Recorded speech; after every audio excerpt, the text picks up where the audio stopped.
एक बड़ी खबर आपको बता दें, महाराष्ट्र में लाउडस्पीकर्स पर कार्रवाई की गई। महाराष्ट्र में 3,367 लाउडस्पीकर हटाए गए। अकेले मुंबई में 1,608 लाउडस्पीकर बंद किए गए। इसके अलावा 149 मस्जिदों से भी लाउडस्पीकर हटाए गए हैं। और ये तस्वीरें सामने आई है जिस वक्त लाउडस्पीकर हटाए गए हैं मुंबई के साथ साथ पूरे महाराष्ट्र के अंदर। तेज आवाज में बजने वाले लाउड स्पीकरों पर अब तक हुई कार्रवाई की जानकारी मुख्यमंत्री फडणवीस ने विधानसभा में दी।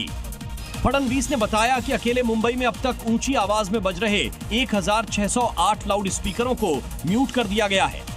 मायानगरी में 149 मस्जिदों से लाउड स्पीकर हटा दिए गए हैं, जबकि 48 मंदिरों में बज रहे लाउड स्पीकरों को खामोश कर दिया है। वहीं 10 चर्च से जबकि 4 गुरुद्वारे और अन्य 148 जगहों से लाउड स्पीकर हटाए गए हैं।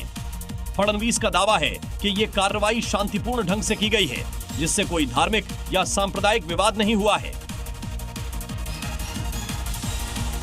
और आगे आपको दिखाते हैं राजधानी दिल्ली से जुड़ी हुई 5 बड़ी खबरें।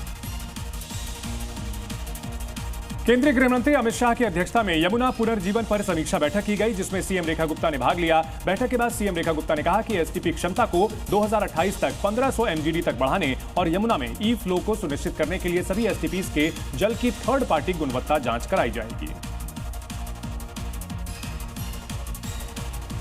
दिल्ली में अवैध प्रवासियों को जारी किए जा रहे आधार कार्ड को लेकर एक बड़ा फैसला किया गया। उपराज्यपाल सचिवालय ने मुख्य सचिव को कड़े निर्देश दिए और आधार कार्ड जारी करने के नियमों को सख्ती से लागू करने के आदेश दिए। मुख्य सचिव ने बताया कि आगामी 2 महीनों में आधार नामांकन पूरी तरह से इन हाउस मॉडल में किया जाएगा।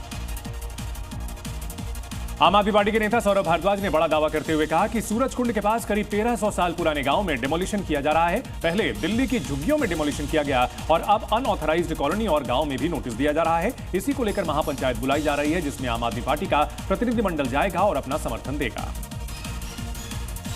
पुरानी दिल्ली के मिठाई पुल के पास 2 मंजिला इमारत के गिर जाने से एक शख्स की मौत हो गई। एनडीआरएफ और दमकल विभाग की टीम ने मिलकर रेस्क्यू ऑपरेशन चलाया।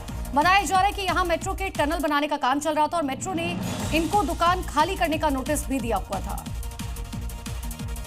दिल्ली में अंतर्राज्यीय ऑटो लिफ्टर गिरोह का भंडाफोड़ हुआ है। पुलिस ने गिरोह के 3 सदस्यों को गिरफ्तार किया। आरोपियों के पास से 7 चोरी की कार और 3 बाइक बरामद किए गए हैं। वहीं पुलिस ने आरोपियों से पूछताछ तेज कर दी है और जल्द ही गिरोह के अन्य सदस्यों के पकड़े जाने की उम्मीद जताई है।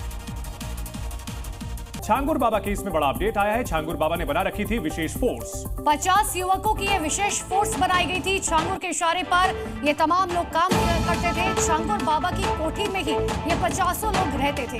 तो सोचिए 50 लोगों की एक मिलिशिया उसने बना रखी थी। अपनी विशेष फोर्स ये बना रखी थी जो उसके इशारे पर धर्मांतरण के काम में उसकी मदद किया करते थे और 50 लोगों की विशेष फोर्स बनाई हुई थी।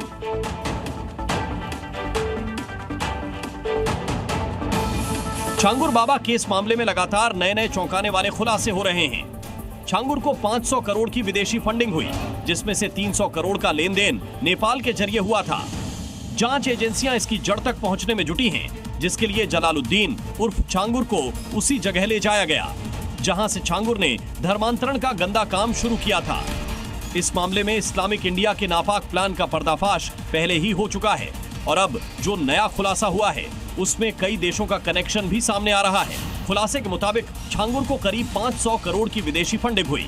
जांच एजेंसियां इस 500 करोड़ में से 200 करोड़ का पता लगा चुकी है, लेकिन छांगुर की काली कमाई के अब भी 300 करोड़ का पता लगाना बाकी है। जांच में जो अब तक खुलासा हुआ है उसके मुताबिक छांगुर का 300 करोड़ का लेन देन नेपाल के जरिए हुआ।